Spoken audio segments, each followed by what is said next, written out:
আসসালামু আলাইকুম রহমতুল্লাহ বরকাত। আমার সকাল দিন একটা গুরুত্বপূর্ণ হাদিস, খুবই একটা গুরুত্বপূর্ণ। আর দুনিয়া সিজনুল মুমিনিন ওয়াজ জান্নাতুল কাফিরি। তা দুনিয়া হলো মুমিনদের জন্য, দুনিয়া হলো মুসলমানদের জন্য জেলখানা, আর কাফেরদের জন্য বেহেশতখানা। কথা অল্প কয়েকটা শব্দ মাত্র, এটার অর্থ কিন্তু ব্যাখ্যা কিন্তু অনেক ব্যয়বহুল। আল্লাহ রাসূল সাল্লাল্লাহু আলাইহি ওয়াসাল্লাম বলছেন মুমিনের জন্য দুনিয়া হলো জেলখানা।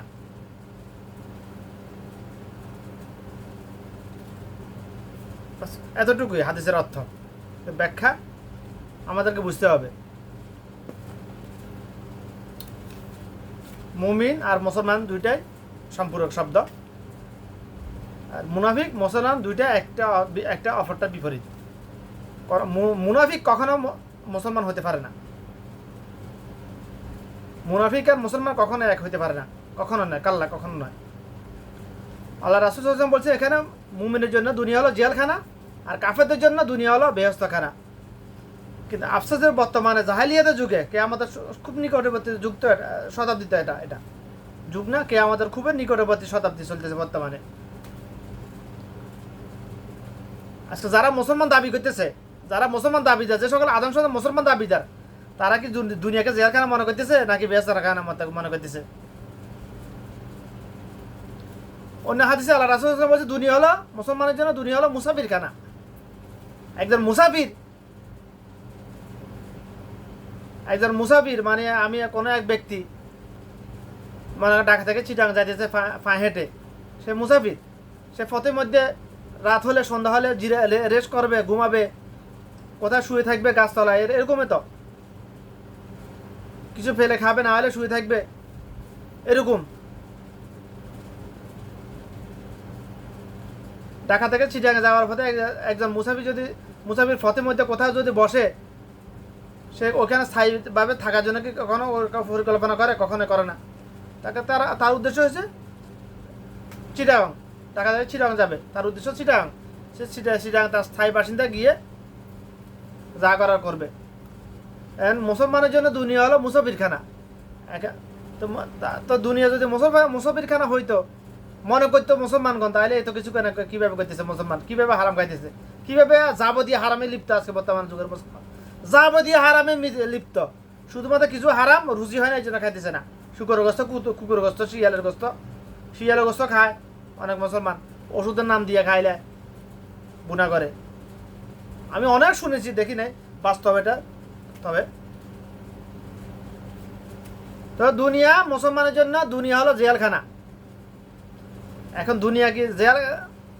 এটার অর্থ হলো জেলখানা মানে কি বলছে, কি বোঝায়? অর্থাৎ মুসলমান দুনিয়াতে কখনো নিজের মন গড়ার মতো কোনো কিছু করতে পারে না। মুসলমান দাবিদার, যে প্র্যাকটিক্যাল মুসলমান সেটাই করবে যেটা করার জন্য নির্দেশ দিয়েছে আল্লাহ পাক, সেটাই করবে না যেটা করার জন্য নিষেধ করেছেন আল্লাহ পাক কোরআন এবং হাদিসে। তাকে বলা হয় মুসলমান। দুনিয়া কেন মুসলমানের জন্য দুনিয়া জেলখানা বলেছেন আল্লাহ রাসূল সাল্লাল্লাহু আলাইহি ওয়াসাল্লাম? কারণ একজন আসামি, কোন এক অপরাধী, সে যদি কোর্টে গিয়ে নিজেকে আত্মসমর্পণ করে কিংবা থানায় গিয়ে আত্মসমর্পণ করে, তাকে জেলে দেওয়ার পরে সে কি নিজের মন গড়ার মতো চলতে পারে ওখানে, নাকি জেলের যে প্রধান আছে তার রুটিন মাফিক চলতে হয় তাদেরকে? ঘন্টি বাজলেও ঘুম থেকে উঠে যাওয়া লাগে, নামাজ পড়া লাগে, টাইম টু টাইম গোসলের সময় হলে গোসল করা লাগবে, খাবার সময় হলে খাবার খাওয়া লাগবে, কাজের সময় যাদের সশ্রম কারাদণ্ড হয়, কাজের জন্য ঘন্টি বেজে কাজে উপস্থিত হতে হবে সাথে সাথে। নিজের মন করার মতো কিছু করতে পারে না তখন ওখানে কেউ। এটা হলো জেলখানা।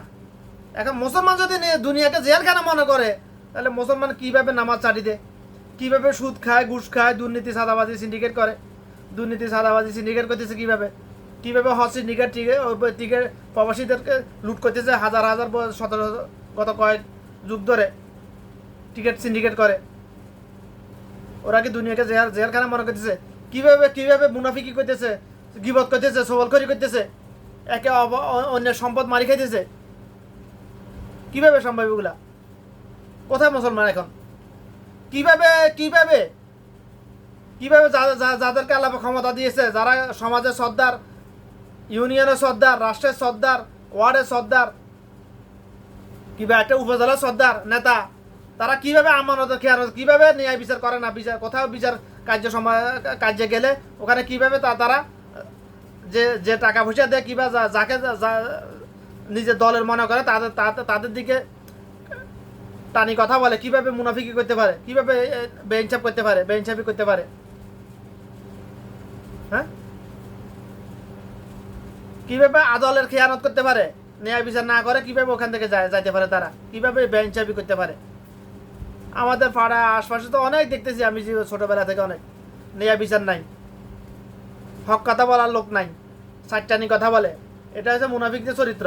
সাইটানি কথা বলাটাই হলো মুনাফিকের একটা নিকৃষ্ট চরিত্র, সাইটানি কথা বলা।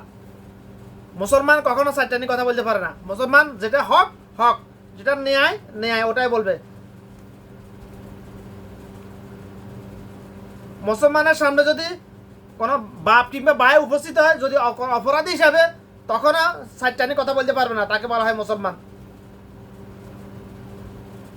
দুনিয়া যদি জেলখানা মনে করতো করে, তাহলে কিভাবে সাইটানি কথা বলে মুসলমান নামদারি আলম সন্তানগুলো? কোথায় মুসলমান? মুসলমান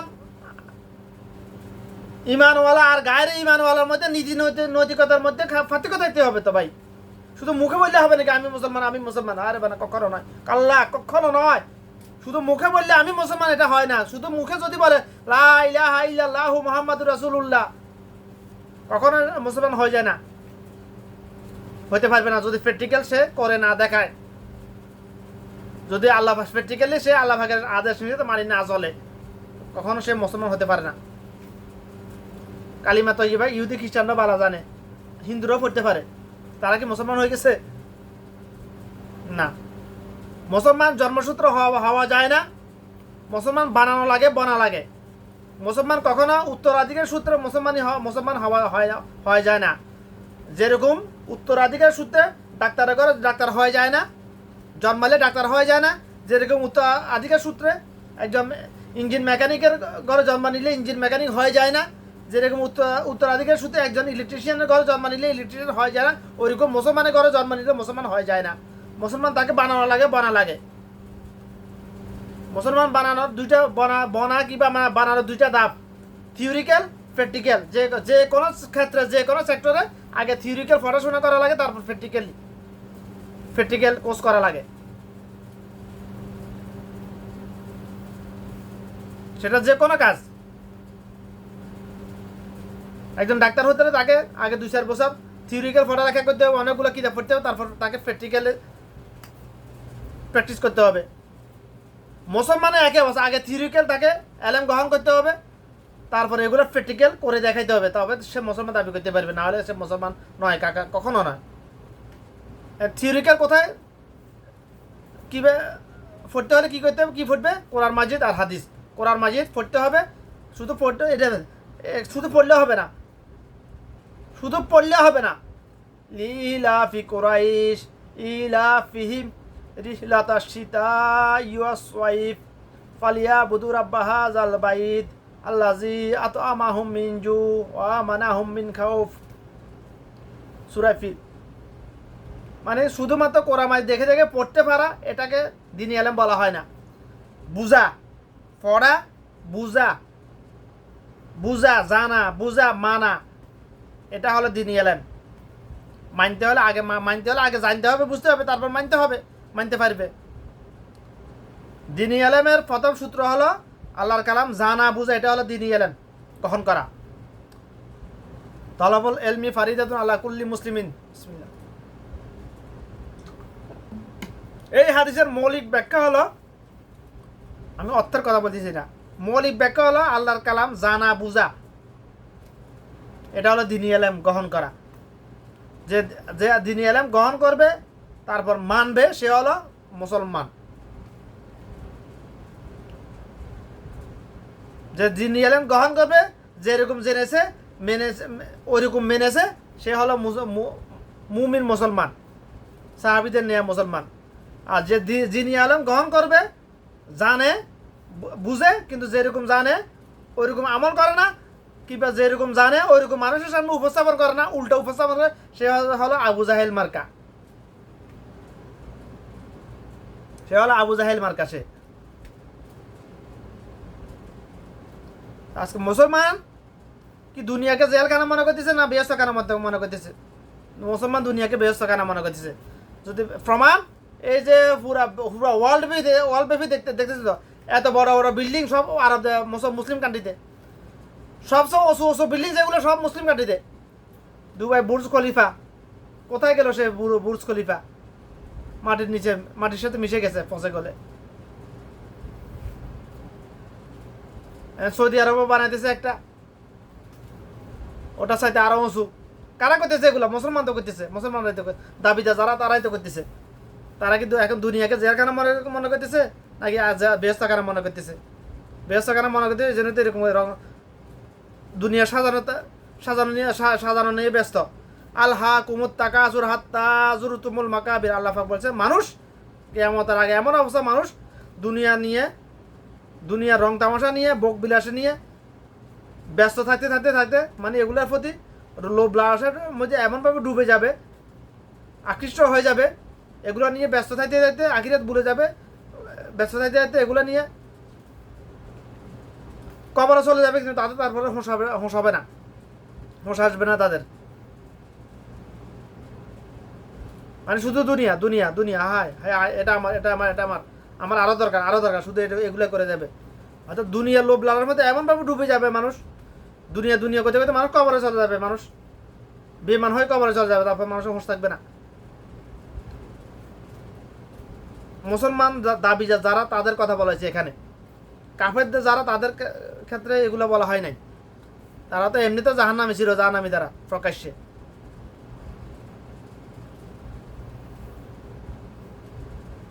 যারা ইমান এনেছে, কাফের ঘরে জন্ম নেওয়ার পরে তারা ব্যতীত। তো আশা করি কথাগুলো বুঝার চেষ্টা করবেন ইনশাল্লাহ। আপনি নিজেরটা নিজে চিন্তা করে দেখুন, আপনি কি দুনিয়াকে জেলখানা মনে করতেছেন কিনা, নাকি বেহেশতখানা মনে করতেছেন? আপনারটা আপনি ভালো জানেন, আপনার সাথে আরো ভালো জানে আল্লাহ পাক, আমার মালিক। তবে যারটা তো সে ভালো করে জানে। আপনি আপনি সারা জীবন কত চুরি করেছেন, টাকা দিয়ে জানা ব্যবসা করেছেন, সিন্ডিকেট করেছেন, এটা আপনারটা আপনি ভালো জানেন। কার হক মেরে রেখেছেন, আপনারটা আপনি ভালো জানেন। তো এবার আপনি চিন্তা করে দেখুন, আপনি কি দুনিয়াকে জেলখানা মনে করতেছেন নাকি বেহেশতখানা মনে করতেছেন? দুনিয়াকে জেলখানা মনে করে তাহলে আপনি জান্নাতের দিকে অগ্রসর হইতেছেন, আর যদি দুনিয়াকে বেহেশতখানা মনে করে তাহলে জাহান্নামের দিকে অগ্রসর হইতেছেন। বাস এতটুকুই, ক্লিয়ার।